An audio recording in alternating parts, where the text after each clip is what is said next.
Friends mix জ্ঞান YouTube চেনেলটো যদি আপুনি ছাবস্ক্ৰাইব কৰা নাই তেতিয়াহ'লে কাষত থকা ছাবস্ক্ৰাইব বটনটো দবাই দিয়ক আৰু লগতে ন'টিফিকেশ্যন বেল আইকনটো নিশ্চয় টিপি দিবলৈ নাপাহৰিব। তো বলক বন্ধুসকল ভিডিঅ'টো আৰম্ভ কৰোঁ।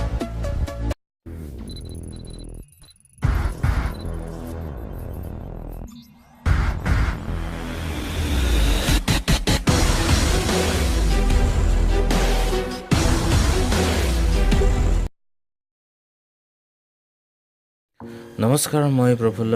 মিক্স জ্ঞান ইউটিউব চেনেলটোলৈ মই সকলোকে স্বাগতম জনাইছোঁ। বন্ধুসকল, আমি দৈনন্দিন জীৱনত যিবোৰ সামগ্ৰী আমি দোকানৰ পৰা ক্ৰয় কৰোঁ, পেকেট সামগ্ৰী হওক বা বিভিন্ন বটলত থকা সামগ্ৰী, তাত ধৰণৰ লগো দেখা পাওঁ। আৰু সেইবোৰৰ ভিতৰত যেনেকুৱা ভেজ লগো, নন ভেজ লগো, FSSAI, তাতে লাইচেঞ্চ নাম্বাৰ থাকিব পাৰে, বা FPO, egg mark, recycle, dustbin থাকে বা ISI লগো, এইবিলাকৰ অৰ্থ আমি আজি এই ভিডিঅ'টোত বুজিবলৈ চেষ্টা কৰিম।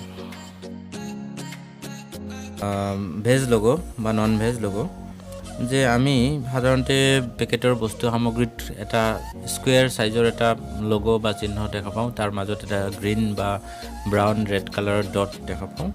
এই গ্ৰীণ মানে মানে কি হয় যে ভেজ লগো, আৰু ব্ৰাউন বা ৰেড কালাৰ যোনটো হয় তেনেহ'লে সেই পেকেটটোৰ ভিতৰত থকা সামগ্ৰী মানে নন ভেজ হয়। আচলতে সেই লগোটোৰ জৰিয়তে আমি চিনিবলৈ পাওঁ যে বস্তুটো ভেজ নে নন ভেজ। ভেজ আৰু non veg logo food safety and standard act 2006ৰ অধীনত 2011 চনৰ পৰা বাধ্যতামূলক কৰা হৈছে। যিকোনো সামগ্ৰী, খাদ্য সামগ্ৰী বা ইত্যাদি সামগ্ৰীবিলাকত যে ভেজিটেৰিয়ান নে non vegetarian, lacto vegetarian and non lacto vegetarian হিচাপে ভাগ কৰি আৰু সেইসকলৰ ওপৰত এই লগোটো দিয়াটো বাধ্যতামূলক কৰা হৈছে। যে গ্ৰীণ কালাৰৰ যোনটো ভেজ লগো, সাধাৰণতে আমি বিস্কুট, জুচৰ পেকেট বা মছলাৰ পেকেট, জাম বা জেলি, চিপছ ইত্যাদিৰ পেকেটত আমি গ্ৰীণ কালাৰৰ ডট ভেজিটেৰিয়ান হিচাপে আমি দেখিবলৈ পাওঁ। আৰু নন ভেজ যোনটো ৰঙা ৰঙৰ বা ৰেড কালাৰ বা ব্ৰাউন কালাৰৰ থাকে, সাধাৰণতে আমি কেক, ঘি, পনীৰ ইত্যাদি সামগ্ৰীবিলাকত আমি দেখিবলৈ পাওঁ। লগোটো হ'ল FSSAI লাইচেঞ্চ নাম্বাৰ, যে food safety and standard authority of India FSSAI 2011 চনত under food safety and standard act 2006 এই সংস্থাটো গঠন কৰা হৈছিল। ইয়াৰ হেডকোৱাৰ্টাৰ হৈছে নতুন দিল্লীত আৰু ইয়াৰ 6টা ৰিজনেল অফিচ আছে: দিল্লী, গুৱাহাটী, মুম্বাই, কলিকতা, কোচিন আৰু চেন্নাইত। এই সংস্থাটোৱে বিভিন্ন লেবৰেটৰীৰ দ্বাৰা সামগ্ৰীবোৰ বা সেই বস্তুবোৰ টেষ্ট কৰি এটা সেইবিলাকৰ মানে মান নিৰ্ধাৰণ কৰি দিয়ে আৰু লাইচেঞ্চ প্ৰদান কৰে। সেইকাৰণে আমি সামগ্ৰীবিলাকৰ বা পেকেটবিলাকৰ পিছপিনে আমি FSSAI লাইচেঞ্চ দেখিবলৈ পাওঁ।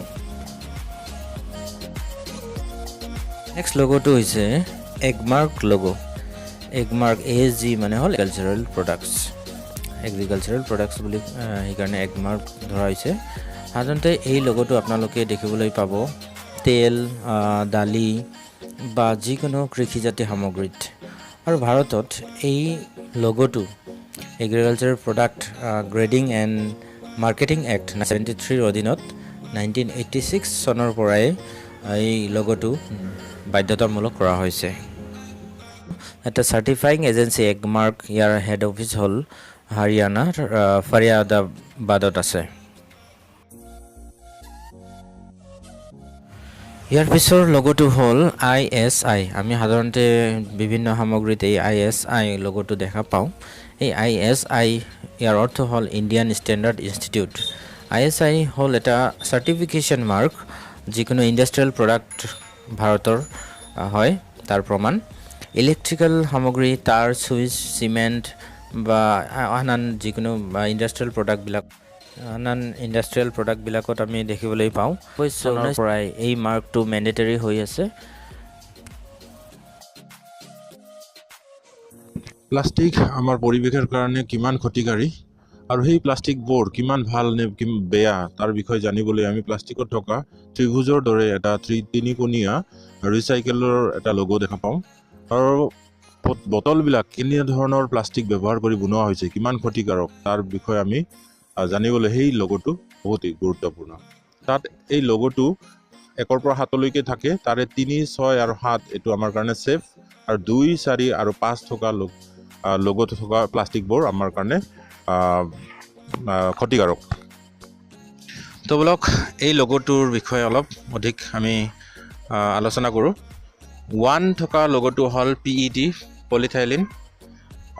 সেইটো হ'ল ছ'ডা বটল আৰু পানীৰ বটলবিলাক এই প্লাষ্টিকেৰে নিৰ্মাণ কৰা হয় বা তৈয়াৰ কৰা হয়। 2 থকা লগোটো প্লাষ্টিকটো আচলতে হাই ডেন্সিটি পলিথাইলিন, আৰু এই প্লাষ্টিকেৰে নিৰ্মিত বটল বা গাখীৰৰ বটল, জুচৰ বটল, ডিটাৰজেণ্টৰ বটল বা বাটাৰৰ টাব ইত্যাদি এইবিলাক ছেফ। যদি প্লাষ্টিকৰ বটলবিলাকৰ তলত যদি এটা ত্ৰিভুজ থাকে, তাৰ মাজত 3 থাকে, তেতিয়াহ'লে সেই প্লাষ্টিকটো আচলতে PVCৰে বিভিন্ন পাইপ, উইণ্ডো, খিৰিকী আদিৰ পাইপ, শ্বেম্পুৰ বটল আদি বা মেডিকেলৰ সামগ্ৰীবিলাক তৈয়াৰ কৰা হয়।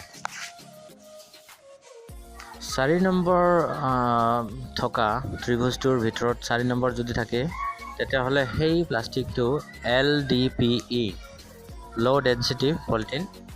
আচলতে প্লাষ্টিকৰ বেগবোৰ এই প্লাষ্টিকেৰে নিৰ্মাণ কৰা হয়। থকা ট্ৰাইংগল বা ত্ৰিভুজৰ যোনটো লগো আমি দেখিবলৈ পাম, সেইটো হ'ল মেডিকেল বটল আদি ইত্যাদি এইবিলাক বনোৱা হয়।